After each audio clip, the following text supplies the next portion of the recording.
Good morning, everybody. Thanks so much for joining us today. Welcome to From Defensive Security to Cyber Resiliency, here with Commvault and with Databarracks. Your presenter today will be Mark Molyneux, who is the Field CTO for Northern Europe for Commvault. I'll hand over to Mark in just a second. I'm James Watts. I'm here from Databarracks. So Mark is our visiting guest expert from Commvault to talk on the topic today. I'll do the quick bit of housekeeping to kick us off. We are scheduled for 30 minutes today. Hopefully, the content of the session will be only around 20 minutes, and then we'll have some time for any Q&A and questions at the end. We're on GoToWebinar. If you've used it before, question panel on the right-hand side. Anything that comes up, pop it in. I'll be keeping an eye on it. I may ask Mark as he's running through. If not, we'll make sure we do a mop up at the end and cover all of those. So in which case, thanks so much, and I'll hand over to you, Mark. Thanks, James. Appreciate that. So yeah, as James said, my name is Mark Molyneux. I am the Field CTO for Northern Europe at Commvault, and I'm going to talk to you about defensive security to cyber resiliency. Quite a high-level topic. There's quite a few things to get through here, so I'm going to speak at a reasonable pace. But obviously, as James said, feel free to ask questions at the end, and of course, you can reach out to me. You can DM me or email me at Commvault to have a conversation if you want to go further into the topic. So the first thing really is why. So what's the context around it? So it won't be a surprise to you that ransomware is a global crisis now. It's a $57 billion industry. If you think of it in economy sense, it's the third largest economy in the world now, behind China and the US. It's a huge payday for threat actors. And it's made better for a threat actor because of multi-cloud complexity, emerging technologies, AI stacks, etc., and compliance mandates. If you think about what you're deployed today, you have a huge amount of complexity and technology debt. That complexity and tech debt combined with emerging technologies is a big thing for a threat actor. It's brilliant because they can get in, they can do what they want, largely undisturbed, as we've seen quite a lot in the news recently. So ransomware is a global crisis. The status quo falls short in terms of what CISOs and their teams are being able to do. They're running on a hamster wheel. The dynamic is typically buy another tool for a different attack type. You get attacked in a different way, buy another tool, then try to integrate that tool into the security operations center. Now, I regularly speak to security teams that are managing over 60 of these security tools. I spoke to a customer a couple of weeks ago and they were supporting over 200. And this is because a lot of the effort that security teams are spending at the moment is focused on defense. It's focused on defending against the attack rather than accepting that an attack is inevitably going to happen and looking at the whole soup and nuts piece of it. So the defense, but also the detection and the restoration and recovery of that. And the model itself isn't actually sustainable. There's a refocus for cyber resiliency, which is what we're looking at. So if you think about NIST 2.0, it formalized governance over the framework and it moved a few things around in identify, protect, detect, respond, and recover. But if you think about this as almost a left and a right, identify, protect, and detect, this is all spent on the security aspects of defending. So if something happens that security are blind to, it's immediately into the response and recovery, but that's not typically where money's been spent. So response and recovery are a big thing, but not necessarily in terms of how much time, effort, and money's been spent on securing the perimeter, if you like. So there's also silos in here where a CISO and a CTO team don't necessarily work together as good as they could do, but I'll come on to that later. So you can see here, recovery readiness and testing is critical to the part of recovery, and NIST designs to that. And NIST isn't the only cybersecurity framework out there, but it is one of the better ones. So if you think about it like this, we're talking about prevention and recovery being limited. There's a dwell time there that I've put of 212 days in inverted commas. That came from an IBM report, actually. Now, that dwell time could be a minute, it could be a day, it could be 10 years. You know, you just don't know how long an actor is going to be in your system, and that's what dwell time means. It's how long is it since they've gained access to your platforms and what are they actually doing? They're laterally moving, they're they're working out what it is that they're going to do in terms of their hack, and then they do the encryption event, and the encryption event kicks in, and then you're in to identify forensic analysis, recovery, and rebuilds. Now, if you look at that timeline, with average of 15 hours to do an invocation, plus 2 days to do some forensics, plus 14 more days to do some rebuilding, plus 7 days to do a recovery of data, average of 24 days. Again, these are quite finger in the air, but this is typically what we're seeing. This is market average for cyber issues that we've seen. Now, companies, the way they're approaching it at the moment, again, is from a recovery time, recovery point objective. Most companies have defined important business services, especially in financial services, and that was all defined on RTO, RPO. It was defined on service levels. So if you think about that, how are you going to have a recovery time objective of 5 minutes or an hour or 5 hours in the example you can see here? It's just not going to work.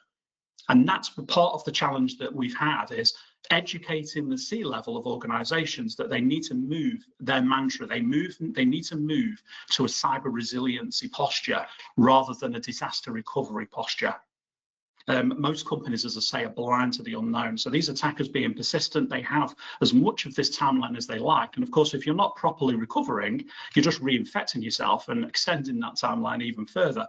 So the way you need to approach it is by thinking about it as if, not when. And I'll use a couple of examples here. So these are some real life examples from the market. So this was a weak password that sunk a 158-year-old company, a weak password. Now, we've seen something similar to that in the news not so long ago. And this was actually a physical security breach rather than a cyber. But if you think about the Louvre security system's password was Louvre, and their security tools password was Telus. So see if you can guess who sold them their security tools. But even now, in this time, you're still seeing weak passwords cause a huge problem. Harrods and M&S, another good example recently, their retail, where retail's been targeted by threat actors. This is a government agency's report, 65% surge in ransomware attacks this year alone. We've also seen it in airports. Brussels airport was held to ransom by criminals recently. Many people were affected by that. This is a South Korean telecom giant. So that had a data breach that led to a 90% drop in their operating profit. Now, that seems like a lot, but it isn't when you think about the dwell time. Now, remember I said that dwell time of 212 days might seem excessive. The dwell time in this South Korean telecom was 3 years. 3 years they were in there working out what they were going to do, laterally moving, creating themselves the right level of privileges to monitor and steal data, and then eventually do their ransomware attack. But they'd already stolen an absolute fortune in data from that company at that point. And of course, nation states. There's many reports out there around nation states promoting the hack into Western world level countries now, and we've seen a number of those recently. And obviously, they're connected to what's going on in the geopolitical nature of the business that countries like Russia and China are doing. When you think about Ukraine and Taiwan, it's very good for them to be able to pay threat actors to attack Western countries and cause mayhem, which then moves our attention away from what they're doing locally. So nation states are a critical part of that. This is another interesting one. This was Orange. This was a downstream attack with a third-party provider. So it was actually Atlassian's Jira that was accessed, and that's how they got into the system and caused Orange a huge amount of problems. 600,000 customer records exposed. So that was a third party. So you can see these are critically moving across, and talk about critical national infrastructure. Probably one of the ones that you would think would be most protected. A couple of months back, Warlock Gang got in and hit a UK telecoms giant, affected Australia as well. Another massive breach. So even critical national infrastructure isn't safe. So that's just giving you some, some flavour in terms of what we're talking about when we're saying ransomware is big business, and it covers every economy. Now, there's a difference between disaster recovery and cyber recovery. They're not the same. Some people think they are the same, but they're not the same. Now, I'll give you an example, right, of the difference between them. I've got a customer in Oklahoma. They had a disaster recovery plan that was based on a weather scenario. It was a tornado. They had API feeds into the weather platform, and if the tornado was going to hit somewhere within 25 miles of their building, it initiated an automated movement of their data. So they automatically moved And this is something that wasn't just practiced, it was used in anger 3 or 4 times a year. So they knew that disaster recovery was perfect. Cyber recovery didn't work the same way because they couldn't predict it. They couldn't see it coming. So they didn't know what cyber recovery, rather what threat they were facing. So they couldn't automate against it. So they didn't have that practice. It wasn't in their DNA to know what to do. So the way to look at the difference between the two is look at the core themes of recovery. So theme 1, operational recovery. Theme 2 is disaster recovery, and theme 3 is cyber recovery. So operational recovery is what you might expect it to be. It's individual components, it's fat fingers, it's deleted files, it's a crashed database, you know, a poorly server, you name it. It works into operational recovery. Again, that can be minutes, hours, days, depending on your SLAs around that, but that's operational recovery. Disaster recovery, as you might imagine, fire, earthquake, floods, something that's absolutely critical that requires you to move to another data center. Cyber is data breaches, ransomware attacks, malware infections. Your mission here is trying to minimize the damage, reduce the data loss, and recover clean data. Very different from what you're doing with disaster recovery, which is typically another location connected to your primary, and it's either an active-active or it's an active-passive, but it's still part of that primary platform. It's very different when you think about cyber recovery because, in theory, all of that's been affected. So how do you do that recovery? So you have to think of the 3 core themes of recovery when you're working through these models. So the best practices. So how do you achieve some of the things that we're talking about here? First thing, again, this is an observation that I have when I speak to many teams. The infrastructure teams and the security teams are siloed. They don't work together.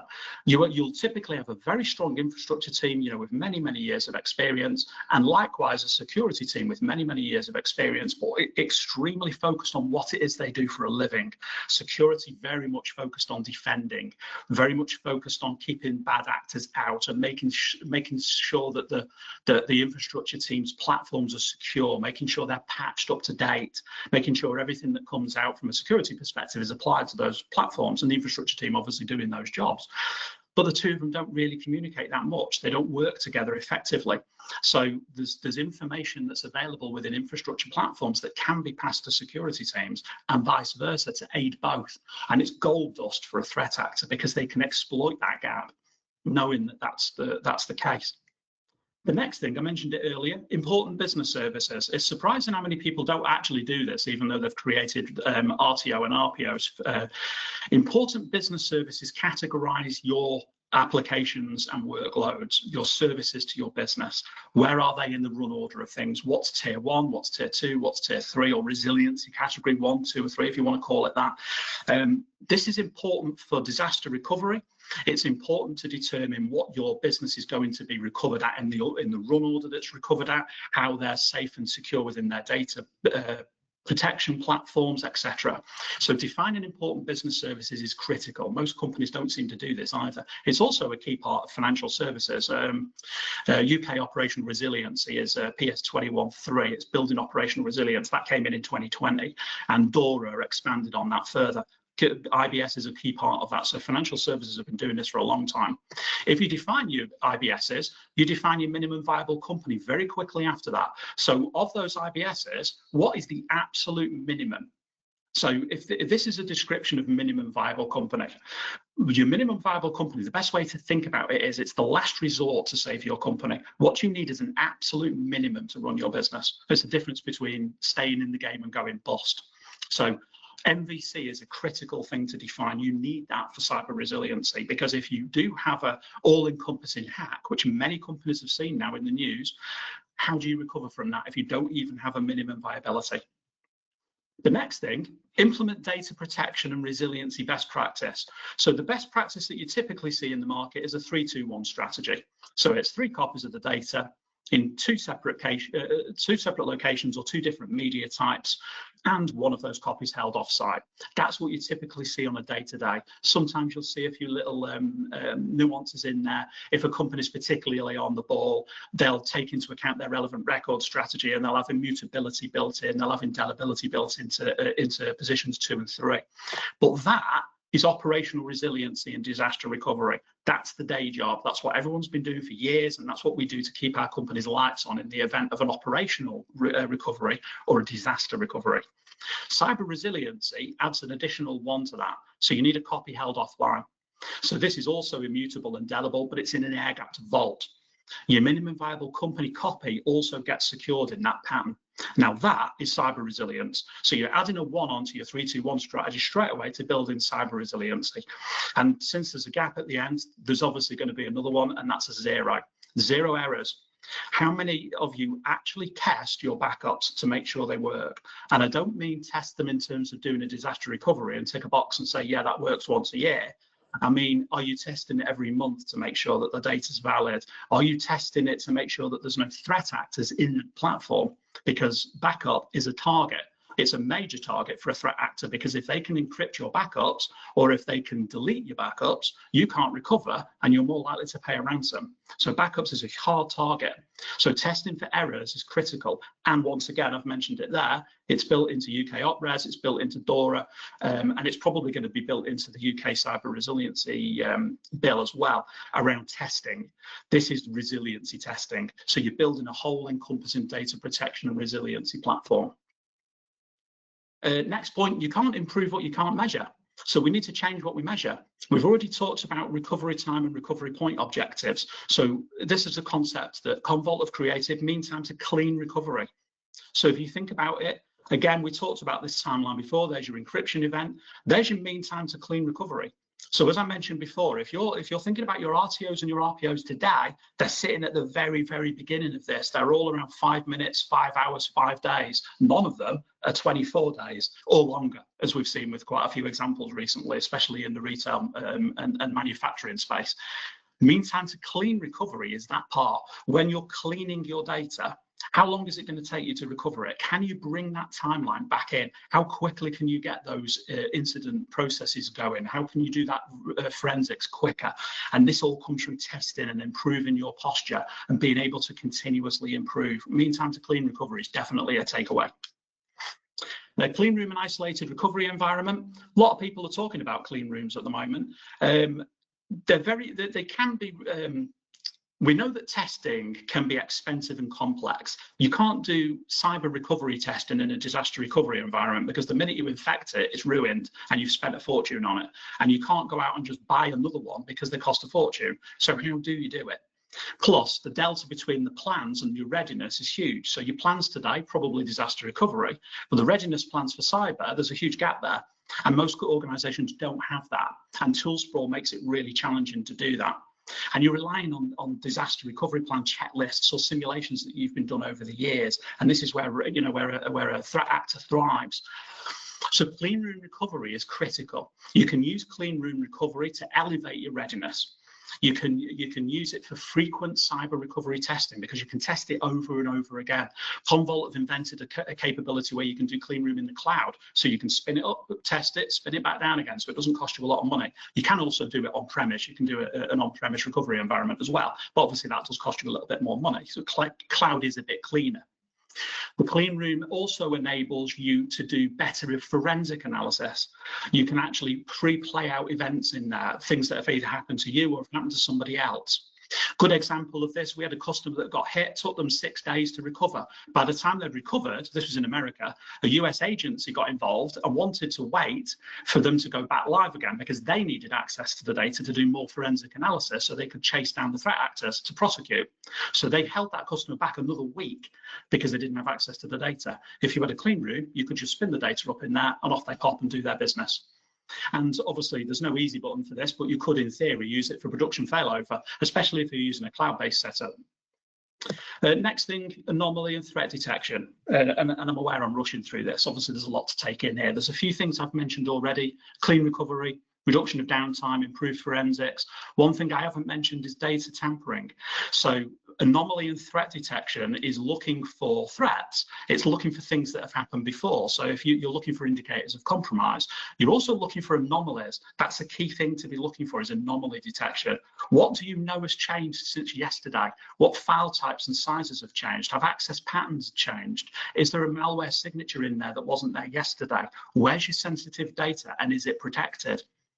We also have the capability of putting honeypot files out there, so very attractive data for a threat actor to chase after. As soon as they chase it, they touch it, they fingerprint it, we send it to the Security Operations Center as an alert.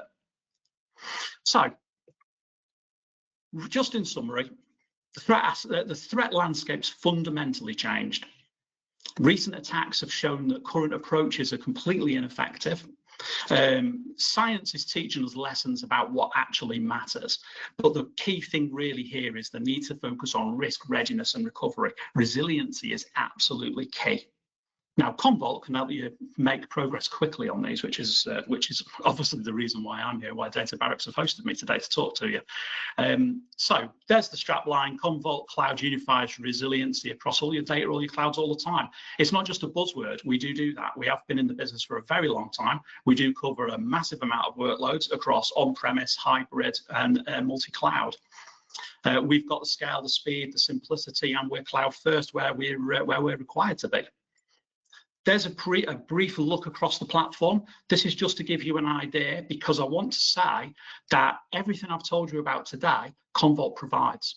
So our platform gives you that capability. It gives you those outcomes. It allows you to be able to safely secure your important business services, to be able to ensure that you've got your minimum viable company secured in an air-gapped vault that's completely sanitized and safe. It allows you to be able to bring data back in a clean room environment and test it.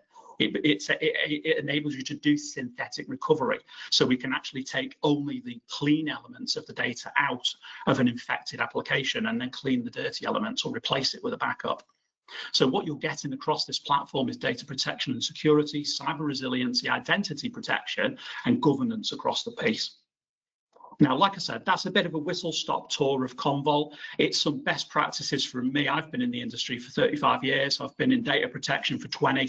I've worked at a major customer as a director, and I've now worked at 3 different vendors. So I've spent quite a lot of my career focusing on data protection, security, and cyber resiliency, especially the regulatory aspects of it. So, you know, I am more than happy to answer questions. Yeah, with that, I'll say thank you. And James, any questions to answer? Appreciate that's a whistle-stop tour. Yeah, thank you, Mark. That was brilliant. As you say, that you covered a lot of ground very quickly. I've got a handful here, and I want to start with just a comment and back to you. I think the point that you made around mean time to clean recovery, and as you say, a kind of new definition that Commvault have coined, I think is really great, because it's a challenge that we've talked about previously, I think on some of our previous webinars, where we've looked at cyber recoveries that we've carried out for customers, and exactly that challenge, as you mentioned. Often the way that we frame this typically is we talk about what's our recovery time objective, and I think the way that people tend to think about that is kind of, as you say, in the old world, when we're talking about disaster recovery, where you might, you know, the common answer would be you'd be looking at a few hours. It might be 4 or 8 hours, and obviously we know it's absolutely not the case when we're talking about cyber recovery for all of those factors. But I think it's been a hard thing to distinguish. So this term really helpful. I think that's great, and it's probably one that we should think about.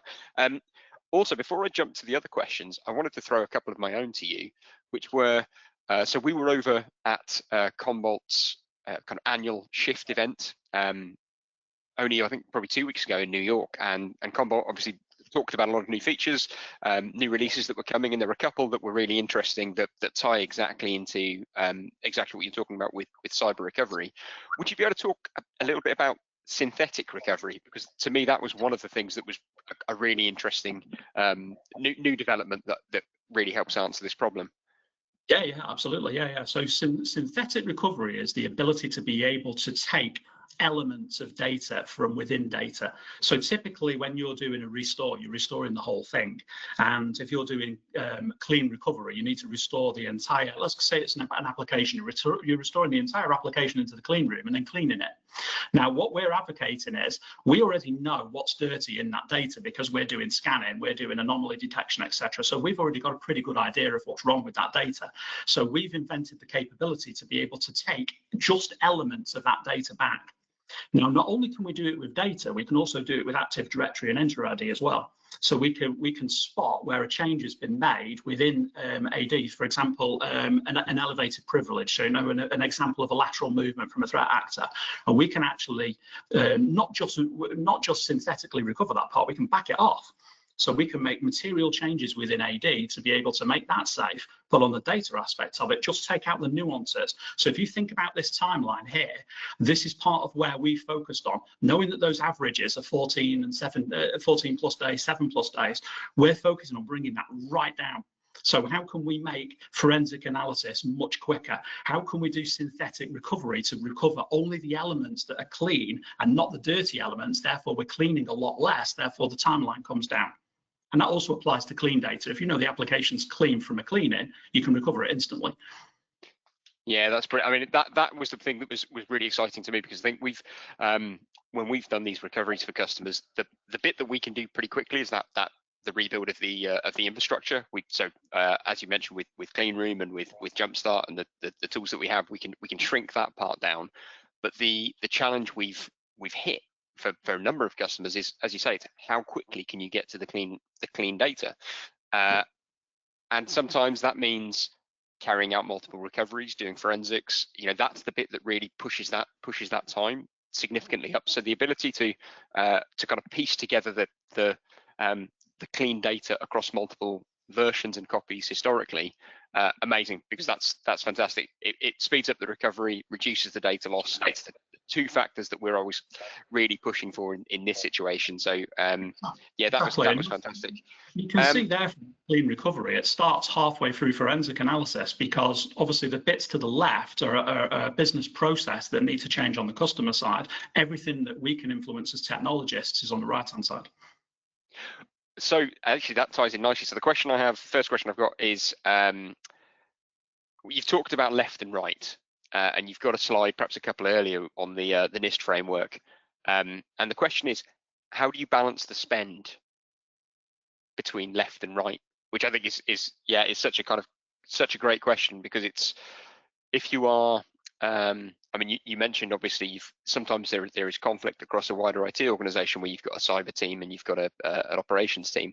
But if you're covering that whole the whole gamut of all of infrastructure, where's the best place to spend the money? Yeah, great question. It's a phenomenal question, actually. Yeah, really good. I think, yeah, so I'd say on day one, you're going to find it difficult to balance it, because there's probably been very little spend on the recovery side, because recovery has typically been given to the technologists within infrastructure, and they do recovery for a living, so their recovery budget's always been limited to whatever they get every year. What we're doing now is, because we're opening executives' eyes to this concept of clean recovery, for example, where we're showing them that recovery is no longer appropriate, and they have to have the ability to do cyber cleaning and forensic analysis on that right-hand side as well.